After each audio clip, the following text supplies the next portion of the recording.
Hello, welcome to economics classes. Lorenz वक्र आज हम देखेंगे। लॉरेंज वक्र क्या होता है? लॉरेंज वक्र एक ग्राफिकल विधि है जिसका उपयोग आय संपत्ति के वितरण में असमानता को मापने और समझने के लिए किया जाता है। यह वक्र मैक्स ओ लॉरेंज द्वारा 1905 में दिया गया था। 1905 में। तो लॉरेंज वक्र एक ऐसा वक्र है जो यह बताता है कि किसी देश में रहने वाले लोगों के बीच आय की असमानता कितनी है। क्योंकि हम जानते हैं कि कोई भी देश सब में सभी लोग एक समान आय के मालिक नहीं होते हैं। कुछ लोगों की आय बहुत ज़्यादा होती है, कुछ लोगों की आय बहुत कम होती है। तो वो असमानता कितनी है, इसको मापने के लिए मैक्स लॉरेंज ने 1905 में एक वक्र इजाद किया जिसे कहते हैं लॉरेंज वक्र। लॉरेंज वक्र इसलिए उसका नाम दिया गया क्योंकि उनका नाम लॉरेंज था, तो इसलिए हमें याद रहे कि यह लॉरेंज के नाम से ही इस वक्र को जाना जाता है। तो यह वक्र कैसे काम करता है इसको हम नेक्स्ट स्लाइड में देखेंगे। इसको परिभाषित करने के लिए यहाँ एक छोटा सा परिभाषा दिया गया है कि लॉरेंज वक्र एक ग्राफ होता है जो यह दर्शाता है कि किसी देश की कुल आय या संपत्ति किस प्रकार से उनकी जनसंख्या में वितरित की गई है।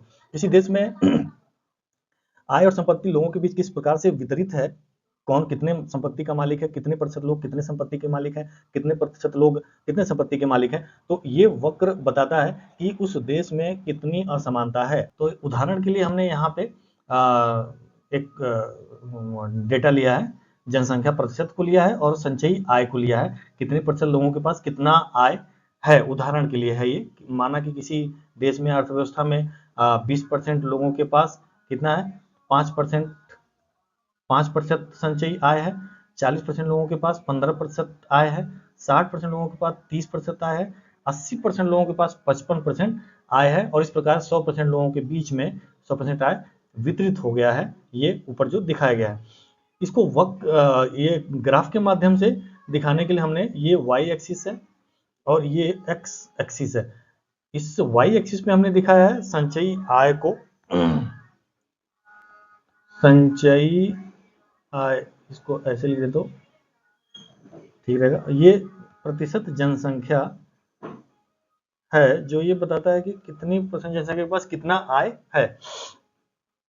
ये एक सीधी रेखा है 45 डिग्री पे खींचा हुआ ब्लू रेखा है जो ये बताता है कि आय की असमानता समान है। ब्लू रेखा से दिखाया गया आय की समानता है। इस रेखा पर 20% आय 20% लोगों के पास है, ये सीधी खींचा जा सकता है स्केल से। 40% आय 40% लोगों के पास है। इस प्रकार 60% आय 60% लोगों के पास आएगा और 80% आय 80% लोगों के पास आएगा। यानी कि जितनी मात्रा में आय है जितने उतने लोगों के बीच उतनी मात्रा में वितरित है। मतलब यह है कि आय में असमानता 0 है। ब्लू रेखा ये बता रही है, ये जो नीली रेखा है ये बता रही है कि आय में असमानता है, जो कि वास्तविकता में नहीं होता है, बट यहाँ पे हमने समझने के लिए ये रेखा खींचा गया है। और ये तब होता है जब 20% लोगों के पास 20% होता, 40% लोगों के पास 40% होता, 60% लोगों के पास 60% आय होता, 80% लोगों के पास 80%, इस प्रकार 100% लोगों के पास 100% आय होता। तो ये समानता की को दिखाता है ब्लू रेखा जो खींचा गया है, ये समानता की आय को दिखाता है। अब हम जो उदाहरण लिए हैं उसको समझ लेते हैं थोड़ा।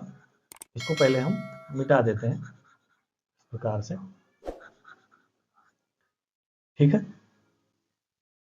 अब यहाँ पे जो उदाहरण लिया गया है 20% लोगों के पास 5% आय है, तो 5% आय तो यहाँ होगा। ये हो गया 20% लोगों के पास, ये हमें एक पॉइंट मिल जाएगा यहाँ पे, इसको कोई नाम दिया जा सकता है ABCD। 40% लोगों के पास 15% आय है, 15% होगा यहाँ पे कहीं, और ये हो गया 40% लोगों के पास। और 60% लोगों के पास 30% आय है, 30% कहीं यहाँ आएगा और ये हो जाएगा 60% लोगों के पास। 80% लोगों के पास 55% आय है, 55 यहाँ आएगा और ये 80% लोगों के पास है। इस प्रकार 100% आय 100% लोगों के बीच वितरित हो गया है। तो ये दिखा रहा है आय में असमानता। तो ये वक्र जो दिखाया गया है ये वास्तविक आय वितरण है, जो ये दिखा रहा है कि ब्लू रेखा के नीचे है, ब्लू रेखा के नीचे स्थित है और यही लॉरेंज वक्र है जो ये दिखाता है कि आय में असमानता कितनी है। तो यहाँ हमने देखा जैसे आय में असमानता 20% लोगों के पास 5 ही प्रतिशत आय है। इस प्रकार 80% लोगों के पास केवल 55% आय है। इस रेखा पे 55% दिखाया गया है, यानी कि बाकी का 45% जो आय है, 45% आय केवल 20% लोगों के पास है। ठीक है, क्योंकि 80 के बाद 20% लोग बचते हैं, 20%, तो 20% लोगों के पास 45% आय है। ठीक है, लगभग आधा जो आय है देश की, जो आय और संपत्ति है, लगभग आधी संपत्ति केवल 20% लोगों के पास है। बाकी का जो 55% में 80% लोग गुजारा कर रहे हैं। ठीक है, तो ये यहाँ पे समझने वाली बात है। यह लॉरेंज वक्र इस रेखा से, समानता की रेखा से, इस रेखा से लॉरेंज वक्र जितना ही दूर होगा, ये माना जाएगा कि आय की असमानता उस देश में उतना ही अधिक है, और यह रेखा जितना ही उसके करीब होगा, यह माना जाएगा कि उसमें आय की असमानता उतना ही कम है उस देश में। एक चीज और हम यहाँ पे समझने की कोशिश ये करेंगे कि जैसा कि हमने देखा कि ये 80% जनसंख्या के पास 80% जनसंख्या के पास 55% इनकम है। 80% जनसंख्या के पास 55%, 55% कहीं यहाँ पड़ेगा, और ये वक्र यहाँ दिखा रहा है, और ये हो गया 80% जनसंख्या। स्केल से खींचेंगे तो सीधा लाइन आएगा। 80% जनसंख्या के पास 55% आय है, यहाँ पे हम 55 डाल सकते हैं। तो यहाँ ग्राफ, ये जो हमने एग्जाम्पल लिया है वो ये दिखा रहा है कि 55% आय जो है 80% जनसंख्या के पास है। यानी कि एक चीज और समझने की कोशिश है कि बाकी के जो 20% जनसंख्या है उसके पास 45% इनकम है, क्योंकि 55 और 100 के बीच 45% का अंतर है, तो 45% आय केवल 20% जनसंख्या के पास है। तो ये असमानता बता रहा है। ठीक है, और यहाँ पे जो 80% जनसंख्या है, 80% जनसंख्या है उसके पास केवल 55% इनकम है। तो ये आय की असमानता को बताता है। ये वक्र जितना ही दूर हो जाए, यदि ये वक्र और नीचे को जाए तो ये और असमानता को दिखाएगा। ये दिखाएगा कि 80% केवल 80% जनसंख्या के पास 30% इनकम है। ये देखिए 80% जनसंख्या के पास 30% इनकम हो जाएगा, इसको 30 कर लो, 30% इनकम हो जाएगा, यानी कि 20% जनसंख्या के पास 70% इनकम है। यह आय की समानता और बढ़ गई। कहने का मतलब यह है कि ये जो लॉरेंज वक्र है, ये इस समानता रेखा से जितना ही दूर जाएगा, ये बताएगा कि ज्यादा असमानता है। और ये लॉरेंज वक्र यदि एक्स एक्सिस के पैरेलल हो जाए, ऐसे हो जाए, तो इसका मतलब कि 100% असमानता है, 100% असमानता है। ये प्रतिशत असमानता गिनी कोफिशिएंट में निकाला जाता है, जिसको गिनी ने निकाला, इसको गिनी गुणांक के नाम से जानते हैं। गिनी कोफिशिएंट कोफिशिएंट के नाम से निकालते हैं। गिनी इस वक्र का उपयोग करते हैं अपने कोफिशिएंट निकालने में, जो बताते हैं कि कितना प्रतिशत असमानता है। 100% असमानता का मतलब, मान लीजिए 100 लोग हैं अर्थव्यवस्था में, तो एक आदमी के पास ही 100% संपत्ति है, यानी कि पूरी संपत्ति एक आदमी के पास है, और 99 लोगों के पास जीरो संपत्ति है, उनके पास कुछ है ही नहीं। इसका मतलब 100% समानता है। और ये जैसे जैसे संपत्ति का वितरण इनके पास भी आएगा, वैसे इसे समानता बढ़ेगी। इसको ऐसे हम देख सकते हैं। तो आय की असमानता किस मात्रा में है, यह हमें दिखाता है कौन? लॉरेंज वक्र दिखाता है। तो इसको हम अब आगे और देखते हैं इसमें और क्या है। इसी चीज को हमने यहाँ पे एक्सप्लेन किया है, जो हमने अभी एक्सप्लेन किया। एक्स एक्सिस पे क्या दिखाएगा? कुल जनसंख्या का संचयी प्रतिशत, और शुरुआत सबसे गरीब वर्ग से होता है, अंत में सबसे अमीर वर्ग है, अभी हमने देखा। वाई अक्ष पे कुल संपत्ति का संचयी प्रतिशत है, 0 से 100%। अभी हम दिखा रहे थे कि जितना ही ऊपर जाते हैं उतना ही प्रतिशत बढ़ता है। समानता रेखा 45 डिग्री पे जो ब्लू लाइन में खींची गई थी, ऐसे ऐसे जो 45% के अंश पे है, ऐसे इसको हम खींच लेते हैं। ये 45 डिग्री पे जो है वो क्या है? समानता रेखा। ठीक है, समानता ये दिखाता है कि सभी लोगों का एक समान, जो कभी नहीं होता है कि सभी लोग एक समान रूप से अमीर हों, ऐसा कभी नहीं होता है और ना होगा। तो समानता लाइन 45 डिग्री ये बताता है कि जैसे 10% लोगों के पास 10% आया है, 50% लोगों के पास 50% आया। अभी हमने पीछे समझा, तो इसको यहाँ पे फिर से समझाने की जरूरत नहीं है। लॉरेंज वक्र क्या बताता है? यह रेखा समानता लाइन के सीधे नीचे होता है, और ये बताता है कि कितनी असमानता है।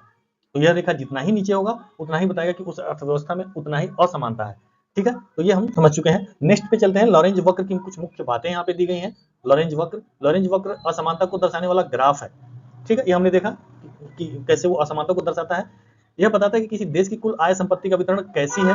ठीक है, नेक्स्ट है असमान। लॉरेंज वक्र जितना ही नीचे झुका होगा उतना ही वो असमानता को, एक ऐसे है यदि, तो ये कम झुका हुआ है, एक ऐसे यदि है तो और ज्यादा झुका हुआ है, एक ऐसे यदि है तो और ज्यादा कहने का मतलब ये कि जितना ही नीचे झुका होगा उतना ही असमानता को बताएगा, यानी कि वो बताएगा कि उतना ही उस देश में अमीर कम है और गरीब ज्यादा, यानी कि सारी संपत्ति अमीरों के पास इकट्ठा होती जा रही है, जो कि अच्छी स्थिति नहीं होती है। अब लॉरेंज वक्र का उपयोग क्या होता है? लॉरेंज वक्र ने जो दिया कि ये वक्र है और ये असमानता को दिखाएगा कि किसी देश में कितनी असमानता है, लेकिन इसका उपयोग क्या है? एक तो गिनी कोफिशिएंट निकालने में उपयोग किया जाता है। गिनी कोफिशिएंट निकालता है कि कितना प्रतिशत लोगों के पास कितनी प्रतिशत आय है, ठीक है। अभी हम जैसा कि पिछले स्लाइड में बताया, सरकार की नीति निर्माण में सहायक होता है।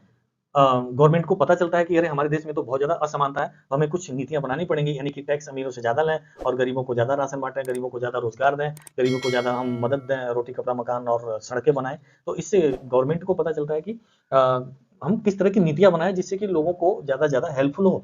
तो वो इससे जब ये गिनी कोफिशिएंट से या लॉरेंज वक्र से निकल के आता है कि असमानता ज्यादा है, कम है, इतने परसेंट लोगों के पास इतने प्रतिशत संपत्ति है, यानी कि 1% लोगों के पास ही 70% संपत्ति इकट्ठी है, तब गवर्नमेंट उस तरीके से अपनी पॉलिसी बनाती है और एक्शन लेती है।